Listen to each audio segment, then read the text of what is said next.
మీకు ఈ వీడియో నచ్చితే వీడియో క్లిక్ చేసి ఛానల్ని సబ్స్క్రైబ్ చేసుకోండి. కేదార్ దత్ ఇద్దరు కూడా బూచిని వెతుక్కుంటూ ఒక చోటికి వస్తారు. అక్కడ బూచి ఉంటాడు. అన్నయ్య, ఇప్పటికైనా చెప్పండి, ఏం జరిగిందో చెప్పండి అన్నయ్య, మేము మిమ్మల్ని కాపాడుకుంటాం కదా అని దాత్రి అడుగుతూ ఉంటుంది. చెప్పాను కదా జగదాత్రి, ఇంట్లో వాళ్ళకి ఆల్రెడీ అదే అని. మళ్ళీ బూచి అదే మాట మాట్లాడుతూ ఉంటే, అది కాదన్నయ్య, ఇంట్లో వాళ్ళకి చెప్పింది కాదు, అసలు ఏం జరిగిందన్నది నిజం చెప్పండి అన్నయ్య.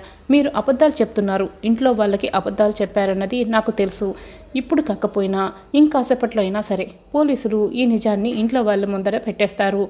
కాబట్టి ముందే మాకు నిజం చెప్పండి అన్నయ్య అని దాత్రి అడుగుతూ ఉంటుంది.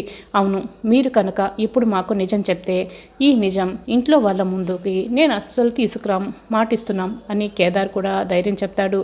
అప్పుడే, అవును జగదాత్రి, నేను తప్పు చేశాను జగదాత్రి, నేను నా పొరపాటు వల్ల ఇంట్లో వాళ్ళ పరువు, కుటుంబం పరువు రోడ్డు మీద నిలబెట్టేశాను అని బూచి అయితే బాధపడుతూ చెప్తూ ఉంటాడు. చిత్రాన అన్నయ్య అనే దాత్రి అడుగుతూ ఉంటుంది.